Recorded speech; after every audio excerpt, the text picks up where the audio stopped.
Bom dia a todas e a todos, sejam muito bem-vindos e bem-vindas ao nosso ICL Mercado e Investimentos. Hoje, quinta-feira, depois da super quarta, vamos explicar aí para vocês o que aconteceu nesse mundão depois da decisão dos juros dos Estados Unidos e aqui do Brasil. A da China a gente já passou hoje. Vamos falar aí brevemente do que aconteceu no Reino Unido também, porque tivemos surpresa por lá. Vamos falar do discurso do Lula também, da reunião do Lula aí com o Biden. E vamos aí explicar o que muda para a gente aí, meros mortais, pessoas físicas, investidoras de renda fixa, depois que a Selic caiu 0,5%. Então hoje bastante coisa para a gente tratar, mas como de costume, bom dia André, tudo bem com você? Como é que tá nessa quinta pós-super quarta? Bom dia, Débora. Bom dia a todos os nossos telespectadores, né? Essa super quarta aí teve bastante reverberação aí nos mercados. Aqui no Brasil sem grandes surpresas, nos Estados Unidos não tivemos surpresas, mas comunicados importantes, né?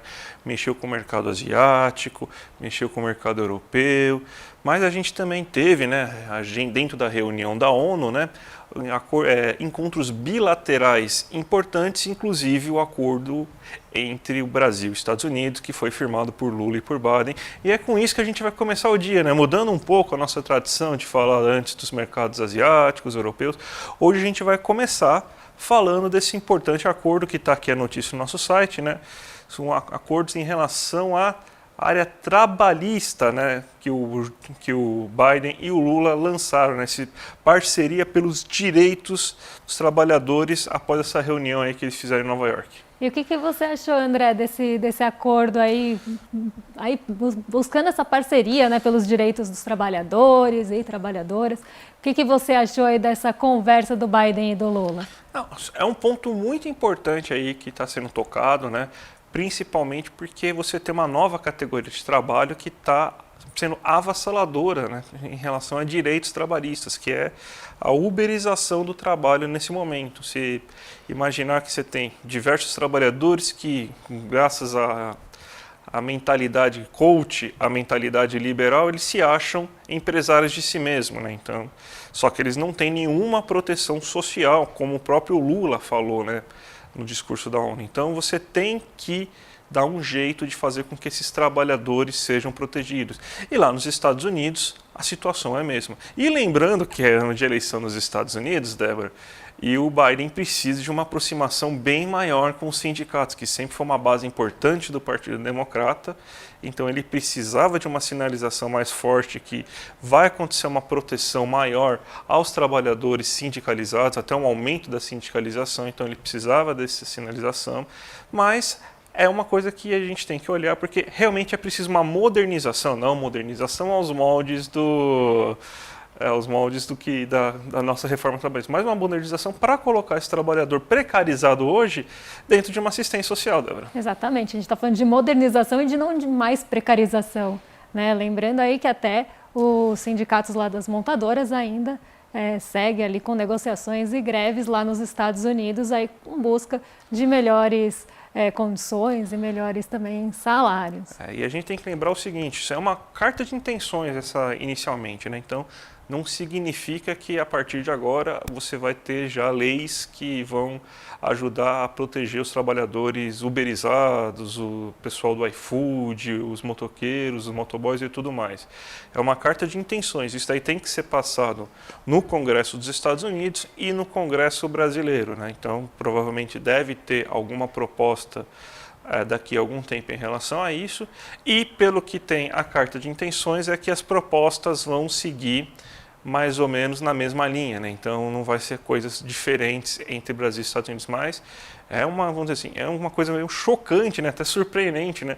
Um presidente que foi sindicalista conseguir fazer com que um presidente americano, o país da liberdade, da precarização trabalhista, fizesse então a sinalização para reduzir a precarização trabalhista, né, Débora? Essa eu acho que é a parte mais surpreendente de todas. E vamos aí também falar, né, falando em Estados Unidos, ontem, por meio ali das 3 da tarde, foi divulgada a taxa de juros lá dos Estados Unidos, algo que estava sendo bem aguardado, né, André, não só pelos mercados, mas de uma forma geral, e a gente teve zero surpresas nesse caso, né? A taxa de lá foi mantida no patamar atual, mas a sinalização que veio depois é que está aí trazendo bastante volatilidade, bastante oscilação hoje, e a gente vai explicar isso. Mas antes, vamos ver como é que ficou aí, dar um giro, como é que ficaram as taxas de juros nos países depois das principais decisões aí que aconteceram entre ontem e hoje.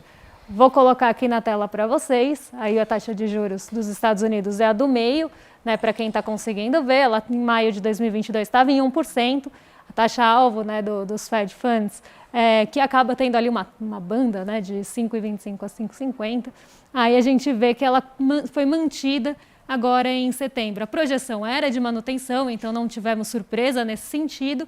E anteriormente, né, como foi manutenção, 5,50 também. Né? Então, o que aconteceu e por que, diante de ausência de surpresas, o mercado está reagindo tanto hoje, as bolsas todas caindo? Né? Porque justamente o Jerome Powell, que é o presidente da instituição, né, do Banco Central dos Estados Unidos, que a gente chama de Fed, ou Federal Reserve, acabou dando algumas sinalizações que aumentaram a incerteza para as próximas reuniões. Então, o primeiro ponto que ele tocou é que ele vai continuar ali rígido em relação à inflação, que continua sendo um combate que eles vão manter em foco.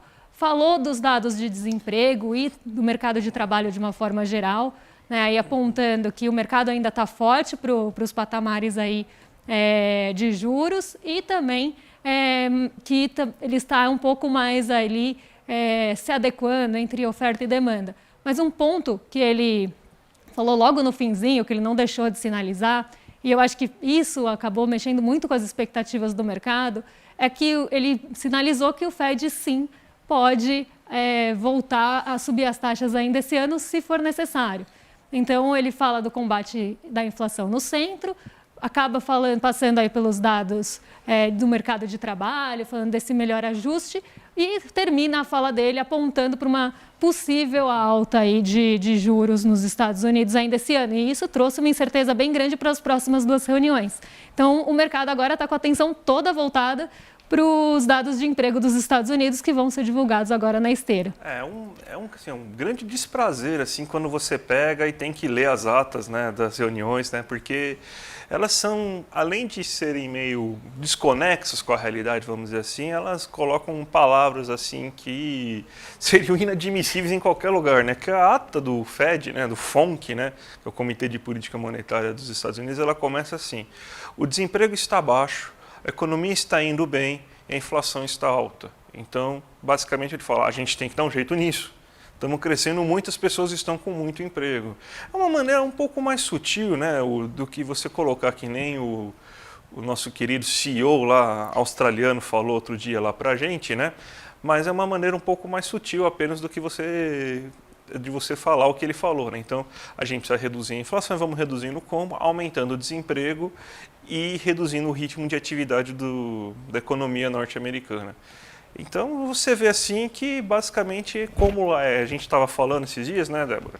Lá é como cá, né? Então, você vai lá e faz o combate inflacionário às custas, né, no lombo do trabalhador, né? Sempre é o trabalhador que acaba sofrendo nessas escolhas. Sempre rompendo a corda aí para o lado mais fraco, né, e para o lado que é colocado, inclusive, muitas vezes como culpado, né? E aí não só pelo CEO, né, que falou que as pessoas trabalham pouco, são pouco produtivas, foram pouco produtivas na pandemia, enfim, várias regalias. E aí realmente normalmente na corda mais fraca e nos trabalhadores que a corda estoura. Mas alguém colocou juízo na cabeça do pessoal lá da Inglaterra, pelo menos, Débora? Porque eu estava vendo, né, que provavelmente ia ter, né, um aumento, era previsto, né? A gente até mostrou os dados ontem aí da inflação inglesa, da inflação do Reino Unido, né? E estava bem baixo, foi bem abaixo da expectativa, e parece que alguém colocou aí um certo juízo, porque eles não aumentaram, né? Mesmo com as expectativas todas falando que eles iam aumentar, né? Então, continuando com aquele gráfico lá que mostram as 3 taxas aí, né, da gente, né? Então, vamos ver aí como que funcionou. Manteve-se em 5,25, né? Mesmo todo mundo esperando 5,5, né? Você pode explicar um pouco melhor, Débora? Exatamente. Acho que o Grilo Falante acabou visitando o Reino Unido essa noite, porque a gente teve os dados fracos ali da indústria, né? Que foi o próximo dado aí, o primeiro dado que foi divulgado lá pelo Reino Unido. Então, isso mostrou já uma fraqueza da economia britânica. Logo na esteira, né, ontem, foram divulgados os dados de inflação que ficaram bem abaixo do esperado, não só nos preços num geral, mas os preços ao produtor também, não só ao consumidor. O núcleo, que a gente sempre explica aqui, que exclui ali dados de energia, como energia elétrica, petróleo, os alimentos, né, que acabam ficando menos sensíveis a esse tipo de movimentação. E também o acumulado, não só 12 meses, mas também o do mês. Então, todos os dados vieram muito abaixo do projetado, mas ainda assim o mercado esperava que o Reino Unido ia subir juros hoje, né? Mesmo não fazendo muito sentido, a expectativa era essa, né? Porque já tinha tido essa sinalização antes. Mas eles surpreenderam. Então, se a gente não teve surpresa no Brasil nem nos Estados Unidos, no Reino Unido a gente teve. Então, a taxa anterior era 5,25, a projeção do mercado era 5,5, então aumento de 0,25 ponto percentual, e isso não aconteceu. A taxa ficou em 5,25. Então, aqui, pelo menos, né, é um pouco mais coerente com os dados, mas eles ainda não falaram em corte. Eles falaram em manutenção e talvez o ciclo de aperto monetário, né, e quando a gente fala aperto monetário, são essas altas de juros, talvez tenha encerrado por lá. Então, pelo menos é coerência, né? Eles descobriram aí agora que não vai acontecer uma queda do preço do petróleo com o aumento da taxa básica de juros do Reino Unido, né? Não vai ter o Sheik árabe não vale a nós, aumentou a taxa de juros no Reino Unido. Eu acho que é melhor eu acelerar minha produção aqui porque eu tenho que baixar o preço do petróleo, né? Não vai acontecer isso. Nem vai ser o cacique cobra coral que vai fazer aumentar a produção de alimentos, porque vai chover mais no Reino Unido, né? Então, não vai acontecer isso. Então, parece que eles descobriram isso e não aumentaram, né? Sendo que no mundo inteiro, né, tá acontecendo o quê? Uma guerra, problemas climáticos pesados, e a inflação está vindo de alimentos e preço do petróleo. Então, a taxa básica de juros não vai conseguir resolver a inflação de lugar nenhum no mundo. Então, os bancos centrais eles têm que começar a observar isso, porque a única maneira é assim, eu vou tratar agora assim, essa inflação com Selic. Então, beleza, eu estou aqui com uma virose, né? Tá, eu vou encher o paciente de antibacteriano, né? De antibiótico para curar esse paciente. Daí você vai ver assim, pô, ele estava com febre e agora não está mais, né? Aí você mede o pulso dele, ele está morto, porque pessoas mortas também não têm febre, né? Então você vai acabar matando o paciente, mas vai resolver, né, a inflação nesse caso, né? Então basicamente esse é o método aí de controle inflacionário, né? Você mata o paciente, ele realmente não vai ter mais febre, vai acabar a inflação, né? E aqui no Brasil, né, a gente teve, sem nenhuma surpresa também, né, como está mostrando aqui os dados, que foi para 12,75 da mesma maneira que o nosso Bob Fields, o terceiro, prometeu a todos, né? Então, 12,75 previsto e mantendo algumas sinalizações, né? Mas você teve a pachorra e você teve o estômago para ler a ata lá, porque nossa profissão, a gente tem que mostrar o que acontece, né? Aquele Ctrl-C, Ctrl-V, copia e cola que eles colocam naquela ata. Todos os meses, né? Todos os meses dá essa sensação, que eles copiam a ata do mês anterior e colam para justificar ali os seus pontos para manter ou para cortar a taxa. Então, desde que estava mantida, já era a mesma ladainha de sempre. Mas a gente teve o corte esperado e a sinalização de que, por enquanto, não vem intensificação de cortes, né? Que é o que a gente estava falando ontem, naquela pesquisa do mercado, né, de intensificação de cortes ainda esse ano. Na ata de agora, nesse final de Copom, não teve essa sinalização, né, André? Então, é a mesma justificativa de sempre e sinalização de manutenção desses cortes, né? Então, o ritmo vai ser de meio ponto, pelo menos até agora. Eles até reforçaram, né, que vai ser esse meio ponto até o final do ano, inclusive, né? E falou que pode manter nesse ritmo de corte até 2024, mas as justificativas continuam sendo a mesma, né? Deu um certo recadinho, porque não pode passar ileso, né? Não basta eles ficarem contentes em fazer política monetária, eles querem fazer política fiscal também, né? Falar, não, o governo tem que ficar mais responsável fiscalmente, né? Então, quer mais o quê? Já aprovou o arcabouço fiscal, vai ter reforma tributária, eles não sei o que mais que eles querem, mas é sempre aquela ladainha, né? Risco fiscal, a situação dos Estados Unidos preocupa, a situação da China preocupa, tudo pode gerar inflação, né? Qualquer coisa acaba gerando inflação, mas é tudo de demanda. Eu acho incrível isso, né?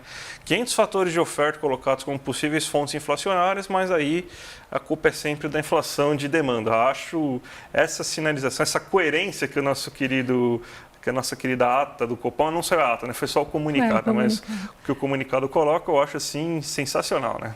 E é sempre assim, a demanda, como se a demanda tivesse aqui no Brasil, nossa, aquecidíssima, né? Estamos com uma demanda aí voando, quando não é o caso, né? Muito da nossa inflação, inclusive nos últimos meses, veio dos combustíveis que a gente sabe que não vem daí, né, esse aumento de preços. Mas a gente conseguiu uma coisa importante aí com essa queda, né?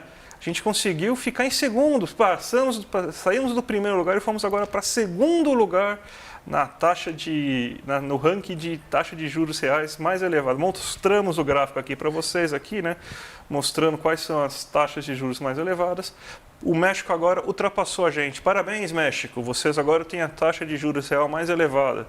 Mas ainda a gente está acima, por exemplo, de Colômbia, Hungria, Indonésia, Rússia, que não está acontecendo nada grave na Rússia, né, para ter uma taxa de juros elevada, né? Só está no meio de uma guerra, então a gente tem mais risco, né, de dar calote nos outros países do que a Rússia, né, que está, inclusive, com sanções, né? Então é impressionante isso, né? E a gente ainda tá na frente ainda da Turquia, né? Mas calma que a Turquia vai passar logo, porque a Turquia está anunciando 35% de juros ao ano, inflação de 90%. A Turquia é um caso à parte, né? Então, a Turquia a gente tira até fora aí das previsões, né? Por isso que ela nem aparece no gráfico. Mas o Brasil aí no top 3 ainda, né? Não estamos mais no primeiro lugar, mas ficamos aí no segundo lugar. Lembrando, tá, gente, que para fazer esse cálculo de ranking aí de juros reais, a gente pega a taxa de juros vigente e a projeção da inflação para 12 meses. Aqui quem calculou foi a Moneyou, mas dá para calcular isso, né? E normalmente o número é muito semelhante, porque pega-se normalmente a projeção ali de Focus ou das próprias assets, e aí a gente chega a esse número, né? Por isso que se descontar a inflação de agora, não seria esse número, só para deixar a nossa audiência aí um pouco mais por dentro de como se calcula, né, esses juros reais. Então, pega a taxa vigente e desconta a inflação ali.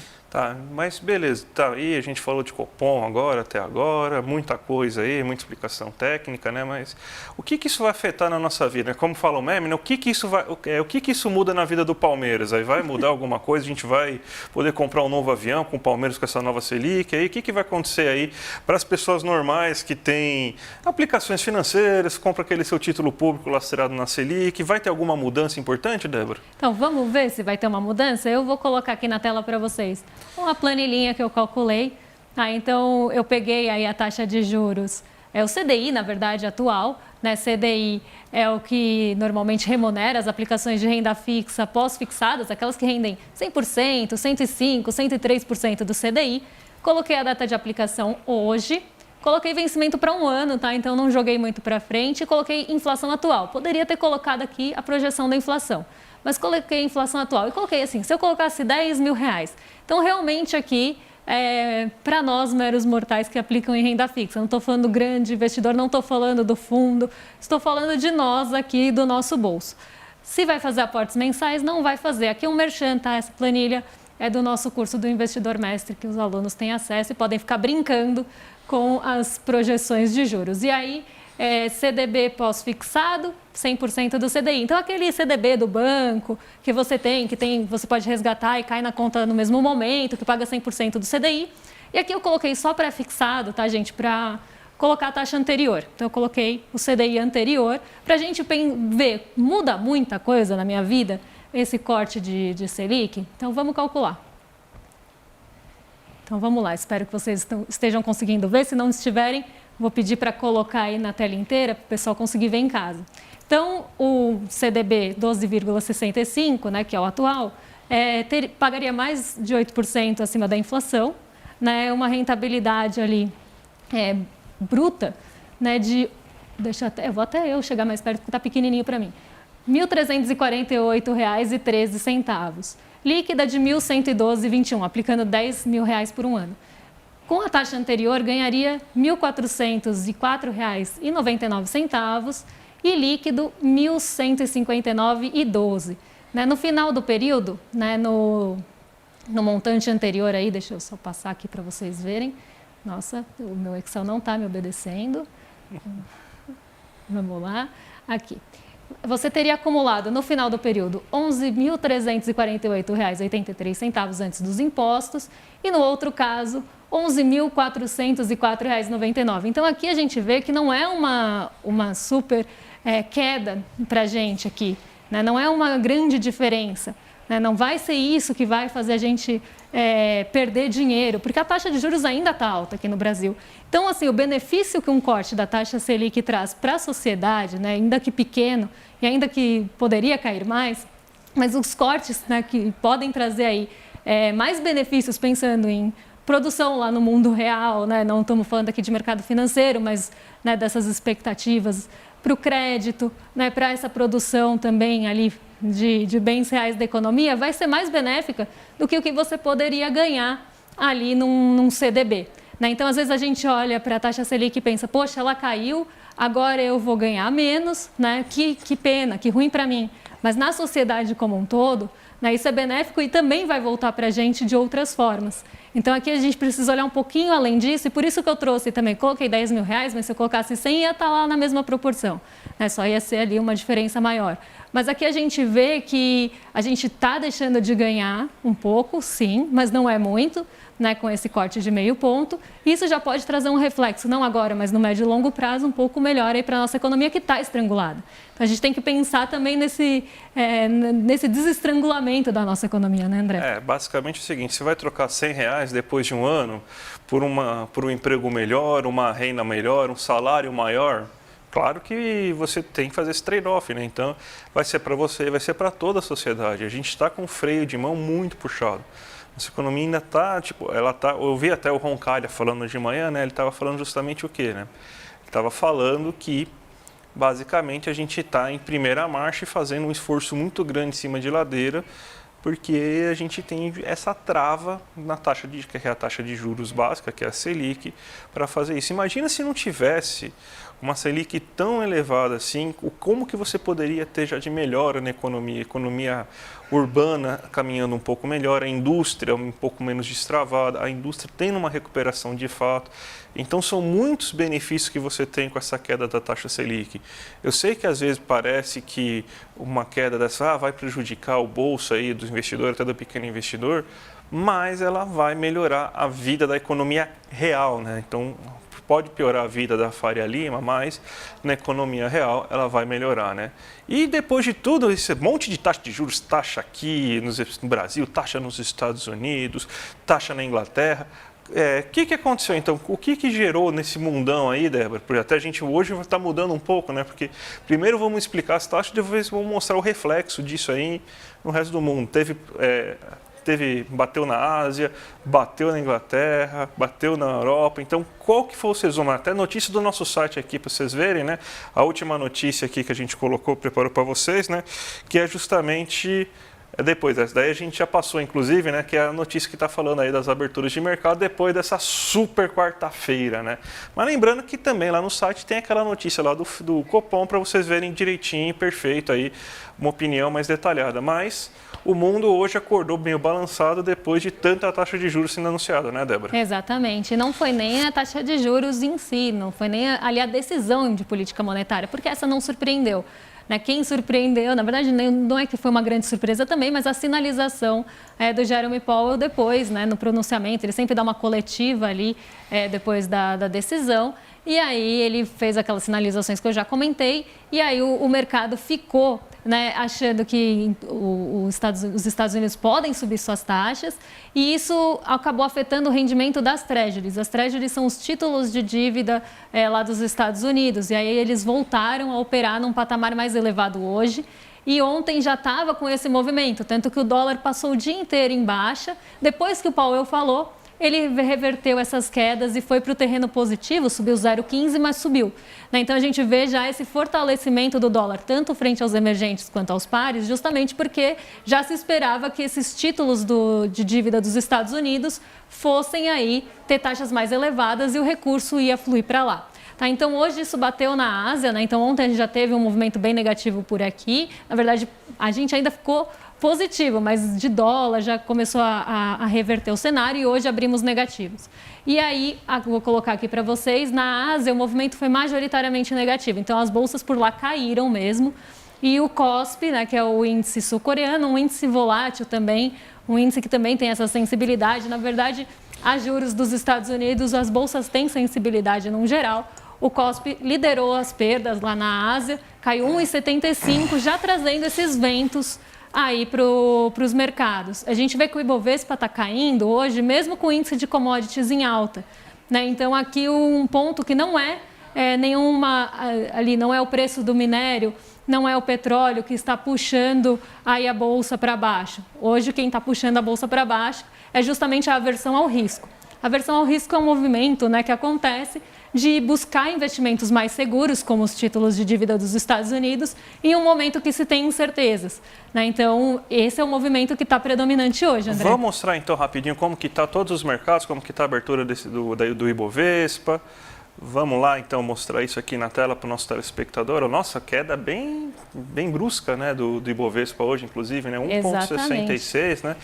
Isso aí é reflexo aí da aversão ao risco, justamente porque está todo mundo esperando que vai subir a taxa de juros nos Estados Unidos e está todo mundo correndo para lá para ganhar, né, aquela merrequinha, mas uma merrequinha, quando a merrequinha é de bilhões, a merreca fica grande, né? Exatamente, uma merrequinha de bilhões numa pequeno ganho traz um grande ganho com segurança, né, que é isso que as pessoas vão buscar lá. Normalmente é um porto seguro.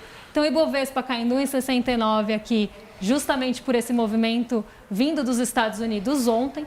Nasdaq continua em queda, ontem foi quem liderou as quedas por lá, justamente porque a Nasdaq é uma bolsa concentrada em tecnologia. E a tecnologia dos setores é um dos setores mais sensíveis aí à queda ou qualquer outro movimento de juros, queda ou alta de juros. Então, uma expectativa de alta de juros joga a bolsa de tecnologia para baixo, é um setor que ainda precisa de muito recurso de terceiros, né? Então empréstimos, é um setor muito volátil, então as pessoas tendem a fugir desses setores quando a gente tem esse sentimento de aversão ao risco mais forte. S&P caindo um pouquinho menos, caindo 0,88 agora, então aqui também com esse sentimento negativo, nossa bolsa em dólar, né? Que é o índice que é negociado lá em Nova York, caindo também. Nikkei 225 e o Xangai Composto em queda, mostrando que lá o movimento da Ásia foi num geral negativo. E aí o que eu estava falando, né? O dólar em alta e estável frente a seus pares, né? Então aqui a gente vê uma alta até maior frente a um mercado emergente como o Brasil, subindo 0,71 ontem, hoje dando continuidade ao movimento de ontem. E a nossa bolsa está caindo mesmo com a volta aí do preço do petróleo para alta, né? Ontem a gente teve um ajuste, ele caiu. Hoje ele voltou a subir, já está ali nos $94 de novo, mas isso não está sendo suficiente para puxar as ações para cima. Então, por mais que a gente tenha aí esse movimento das commodities, o movimento de aversão a risco é maior e está pesando mais, André. Finalmente acabou, então, a super quarta, hein, Débora? Depois aí, sem falar da expectativa e depois tem que falar dos resultados, mas acabou a super quarta finalmente. Então, vamos começar a se despedir mas sem antes esquecer de passar os recados, né? Porque dia 28 tem a grande palestra da Monja Cohen com Eduardo Moreira. Como lidar com ansiedade ou estresse. O link está aqui abaixo para vocês verem aí. Já se inscreve aí para você não perder. Vai lá tocar o sininho para vocês no YouTube. Daí vocês já colocam na televisão, já vem no celular. Vê aonde vocês quiserem. E também continuem aqui no nosso canal aqui do ICL, porque às 6 horas da tarde tem o ICL Notícias 2 com aquele time de sempre. A Gabi Varela e a dupla de Chicos, né? O Chico atleticano, que é o Chico Pinheiro, e o Chico Sá, que é o nosso Chico Santista aqui, né? E logo depois, às 7h30 da noite, tem o Sinapse com a Robertinha Garcia e o Calerron, né? Então, sigam aí com a gente aí durante esse dia aí, pra gente, que vai valer a pena, e a gente volta amanhã, né, Débora? Voltamos amanhã. E agora a super quarta só em novembro, tá, gente? Então a gente vai ter uma folga dessas taxas de juros, agora só no dia 1º de novembro. Amanhã a gente está de volta às 11 horas da manhã, mas a programação começa às 7, né? Então fiquem aí ligados desde manhãzinha, às 11 horas a gente volta para trazer as novas notícias em relação aí ao nosso mundo, ao nosso Brasil, economia, mercado e investimentos como um todo. Então, gente, até mais. Tchau, tchau. Monja Coen tem ajudado a desmistificar estigmas e a combater a intolerância religiosa no Brasil. As armas que Monja Coen tem, os ensinamentos budistas e o amor. No dia 28 de setembro, uma quinta-feira às 8 horas da noite, ela vai dar uma palestra aberta e gratuita para todo mundo que faz parte da comunidade do ICL. Para você participar é só clicar no link aqui em cima ou aqui embaixo e gratuitamente em poucos segundos você vai estar inscrito. Clique agora, se inscreva e vamos participar dessa aula sobre como vencer o estresse e a ansiedade. Todos precisamos desses ensinamentos. Até lá!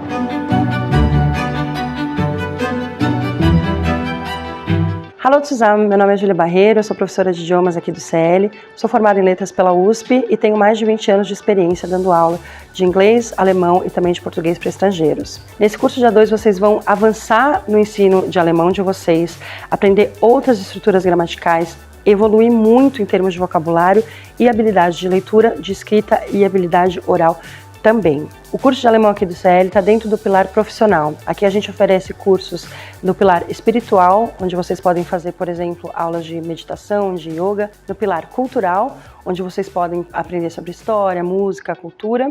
E o pilar profissional, onde vocês podem, entre outras coisas, aprender alemão ou outras muitas línguas que a gente oferece aqui. Então se junte a nós nessa comunidade que só está crescendo.